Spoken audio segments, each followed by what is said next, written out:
اعوذ باللہ من الشیطان الرجیم، بسم اللہ الرحمن الرحیم۔ شروع کرتی ہوں میں اللہ کے نام سے جو نہایت بڑا مہربان اور رحم فرمانے والا ہے۔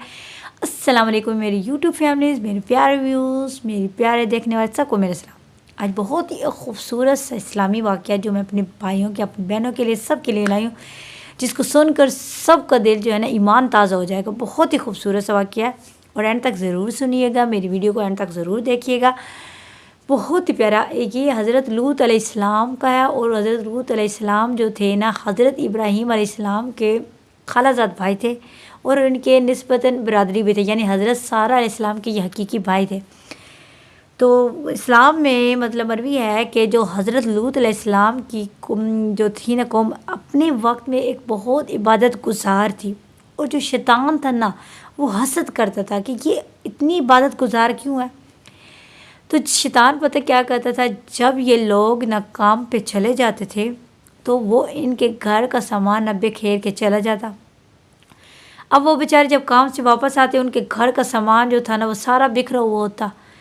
اب یہ روز آتے کام سے تو ان کا گھر کا سامان سارا بکھرا ہوا ہوتا، تو یہ پریشان ہو جاتے آخر یہ کون کر رہا ہے۔ پھر ایک دن انہوں نے مل کے سوچا کیوں نہ ہم پہرا دیتے ہیں، آخر ہم جانیں کہ آخر کون یہ ہمارا گھر کا سامان جو ہے نا بکھیرتا ہے جب ہم کام پہ چلے جاتے ہیں۔ ایک دن انہوں نے سب نے مل کر پہرا دیا، تو یہ جو شیطان تھا ایک خوبصورت لڑکی کی شکل میں نمودار ہوا، اور اس نے ان کے گھر کو سامان کو نا بکھیرنا شروع کر دیا۔ اب وہ جو پہرا دے رہے تھے نا، انہوں نے اس کو پکڑ لیا۔ جب پکڑ لیا، اب مطلب شیطان، ان کو تو نہیں پتہ تھا نا کہ یہ شیطان ہے، انہوں نے سمجھا یہ کوئی خوبصورت لڑکا ہے، یہ کوئی ایسی مطلب حرکت کر ہے جو ہمارے سامان کو بکھیرا ہے۔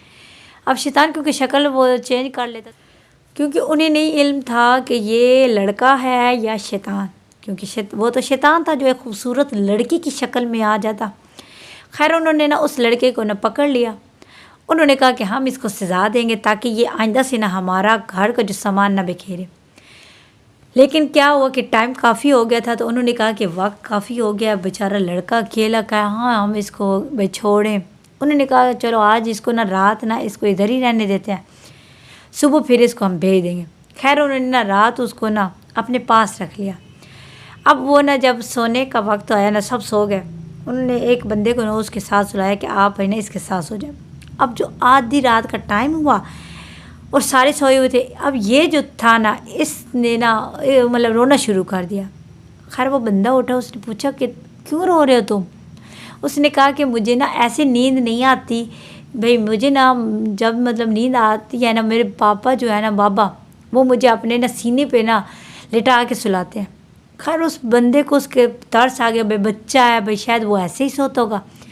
اس نے نا اس کو اپنے نا سینے پہ نا سلانا شروع کر دیا۔ وہ تو تھا شیطان، اس نے اب اپنی حرکتیں شروع کر دی، اس نے اس مرد کے ساتھ غلط طریقے والی حرکتیں شروع کر دی، اور اس مرد سے غلط کام ہو گیا۔ صبح ہوئی تو وہ جو نا شیطان بھاگ گیا، وہ چلا گیا۔ صبح ہوئی جب اس نے اپنا جو اس کے ساتھ رات کو جو اس نے بدفعلی کی تھی، شیطان نے اس کے ساتھ مطلب غلط حرکتیں کی، اس کو اکسایا، کیونکہ شیطان اپنے مقصد میں کامیاب ہو گیا، کیونکہ وہ چاہتا تھا کہ یہ اللہ کی عبادت سے ہٹ جائے۔ اس نے اس کو اس بات پہ اکسایا، اس کام پہ اکسایا، غلط بدفعلی کر لی۔ پھر صبح جب اٹھا نا وہ بندہ، تو وہ شیطان تو بھاگ گیا۔ صبح جب اٹھا تو اس نے اپنی قوم پوری کو بتایا کہ میرے ساتھ صبح اٹھے تو اس نے اپنی قوم کو اکٹھا کیا، اور اس نے پورا رات کا جو واقعہ تھا نا وہ ان کو سنایا۔ اب ان کا بھی وہ دل کرنے لگ گیا۔ اب وہ یوں کر کے انہوں نے خود مرد جو ہے نا مرد کے ساتھ بدفعلی کرنے لگے، اور وہ اللہ کی عبادت کو بھول گیا اتنے زیادہ کہ وہاں تک کہ مسافروں کو پکڑ کے استغفر اللہ وہ ایسے غلط کام کرتے مردوں کے ساتھ، مطلب کوئی بھی وہاں سے بیچارہ کوئی بھی مسافر جو تھا وہ نہیں گزرتا تھا، کوئی راہگیر نہیں گزرتا تھا، کیونکہ اس قوم میں اتنی لت پڑ گئی تھی، اتنی وہ عادت ہو گئی تھی کہ وہ کسی کو بھی نہیں چھوڑتے تھے۔ تو جب شیطان اپنے اس مقصد میں کامیاب ہو گیا، جب اس نے دیکھا کہ میں نے مردوں کے اندر تو یہ ڈاؤ کر دیا، اب شیطان نے یہ کام عورتوں کے اندر بھی اس نے کر دیا۔ یعنی حضرت لوط علیہ السلام کے قوم میں مرد تو مرد، اب عورتوں کے اندر بھی اس نے یہ بدفعلی کر دی کہ عورتیں عورتوں کے ساتھ زنا کرنے لگی، غلط کام کرنے لگی۔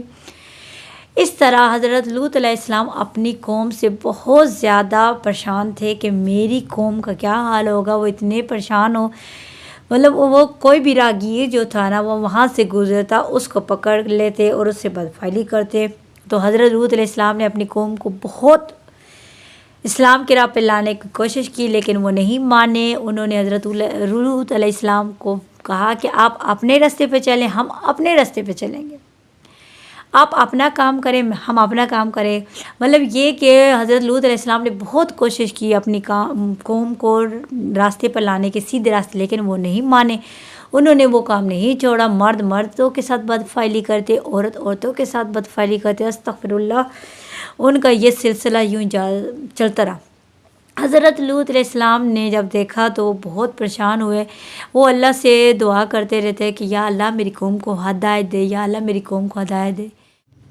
پھر اللہ تعالیٰ نے حضرت جبرائیل علیہ السلام، حضرت میکائیل علیہ السلام اور حضرت اسرافیل علیہ السلام کو ایک خوبصورت لڑکوں کی شکل میں بھیجا جو ایک قبائے پہنے ہوئے تھے.